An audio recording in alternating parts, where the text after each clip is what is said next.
Subscribe करें हमारे YouTube channel साधना gold को और पाएं वीडियो सबसे पहले। और हाँ, बेल आइकन दबाना ना भूलें। एक महाराज सेठ जी थे, बड़ा सुंदर कारोबार उनका चल रहा था, बड़ा अद्भुत। और एक दिन धीरे धीरे भगवान की कृपा हुई कि धन सारा इधर उधर हो गया, व्यापार बैठ गया, कुछ काम नहीं हो रहा है, निर्धन हो गए।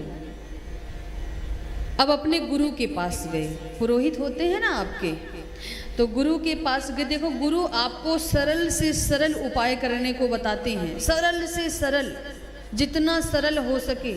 उसमें भी अगर आपको लगे कि पंडित जी खूब मांग रहे हैं तो मत कराओ पूजा, अगर विश्वास ना हो। सरल से सरल गुरु ने बताया कि आपके ऊपर शनि की ढैया चल रही है, राहु आपके विपरीत हैं, आपका इसलिए व्यापार नष्ट हो जा रहा है। गुरु बृहस्पति आपके ठीक नहीं है, बुद्धि भ्रमित है, तो महाराज क्या करूं?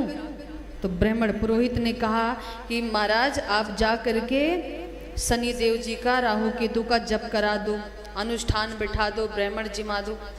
महाराज महाराज इतना खर्चा आएगा? महाराज मेरे बस का नहीं है, थोड़ा और कम बता दो।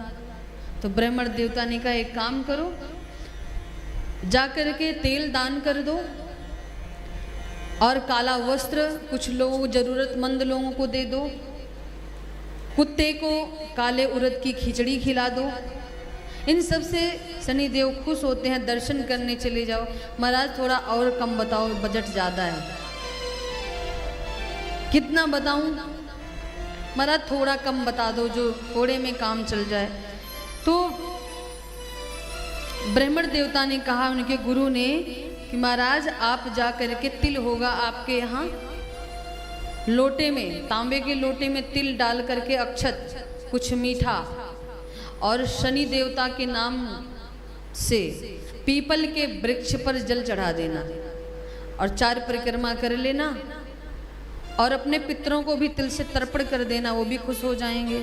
तो सेठ कहता हाँ हाँ महाराज, आपने बड़ी पते की बात बताई, बड़ी सरल, बड़ी सुनिश्चित, बिल्कुल छोटी सी।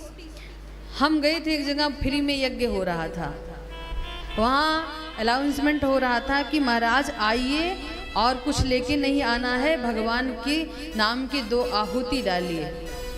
तो जब सबसे लास्ट में मैं पहुंचा था, तिल बचा था, हम तिल उठा लाई थी, फ्री का रखा हुआ है।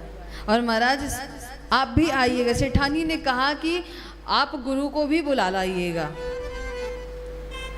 या तो सेठ महाराज बड़े कंजूस होंगे तो सेठानी नहीं होगी, अगर सेठानी होगी तो सेठ नहीं होगी, और बहुत भगवान की अनन्य कृपा होगी तो दोनों लोग अच्छे होंगे, दान करने वाले।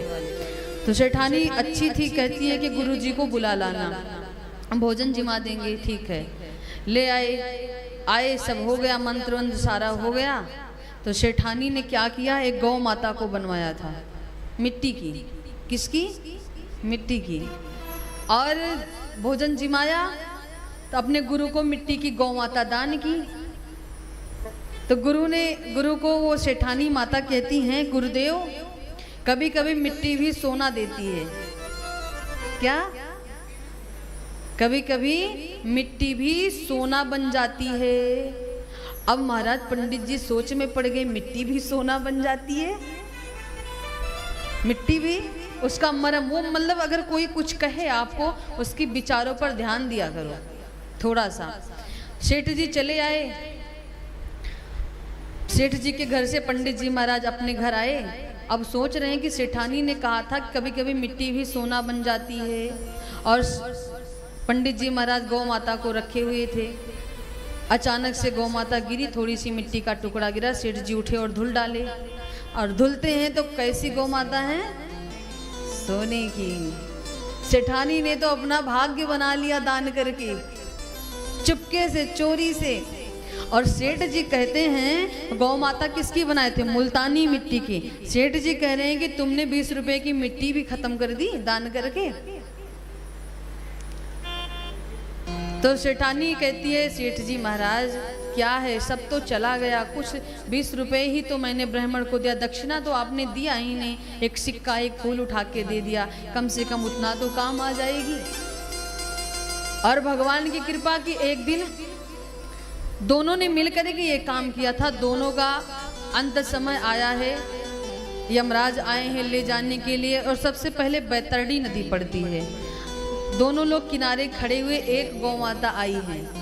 कितनी? एक गौ माता।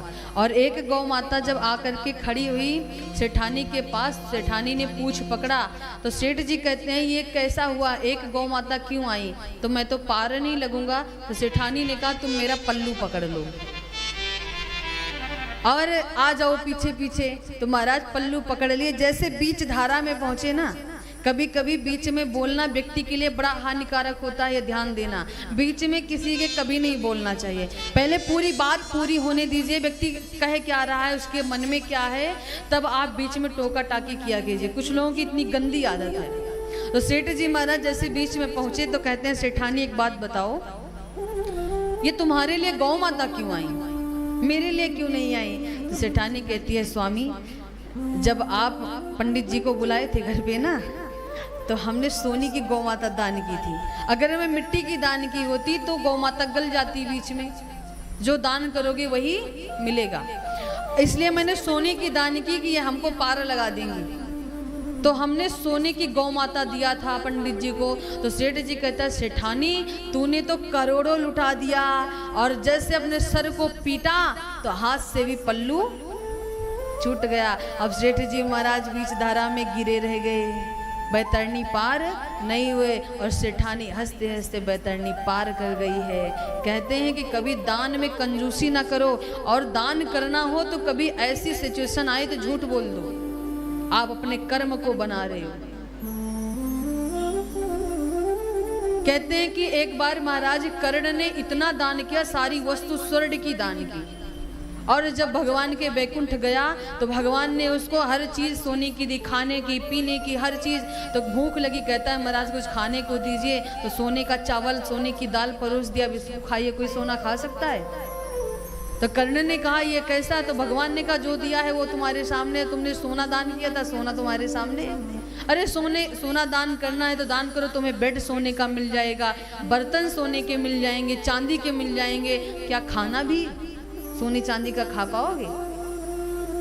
कर्ण ने कहा अगर मैं इतना ही दान किया हूं तो मुझे एक बार पृथ्वी पर भेज दो। कर्ण को पृथ्वी पर भेजा गया। कर्ण ने एक छोटी सी लेके बड़ी सी वस्तुओं का दान किया, कई तालाब बनवाए, अन्न दान किया, वस्त्र दान किया, पुस्तक दान किया, बहुत दान किया। और जब जाता है वृक्ष को लगाया है तो एक सुंदर नगर मिला है उसको, हरियाली भरा हुआ सरोवर मिला है नहाने को। सोने का जल कोई नहा सकता है? आप जैसा करोगे वैसा आपको मिलेगा। आप किसी के लिए बुरा सोचोगे आपको बुरा मिलेगा, आप किसी के लिए अच्छा सोचोगे आपके साथ भगवान अच्छा करेगा। आप किसी का भला करते जाइए करते जाइए करते जाइए, और वो आपके भले को भले में ना ले, लेकिन आपको आपका ईश्वर देगा। हमारा कर्तव्य है भलाई करना। इसीलिए भगवान शिव कहते हैं कहीं कहीं पर झूठ बोल देना चाहिए। आज मैंने लेकिन सच बताया, जैसे सेठानी ने बता दिया था सच बैतरणी के बीच में। सेठानी चाहती तो नहीं बताती, उसको क्या पता कि माथा पीटने लग जाएंगे अंत समय में भी।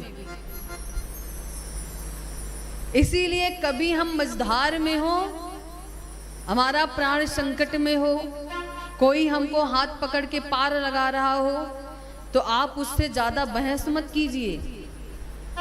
और एक आज कल की बात बता रहे हैं, आप बड़े लंबे टूर पर निकलते हो, घूमने के लिए दर्शनार्थ निकलते हो, तो ड्राइवर से कभी लड़ाई मत करना, क्योंकि आपकी जान उसी के हाथ में है।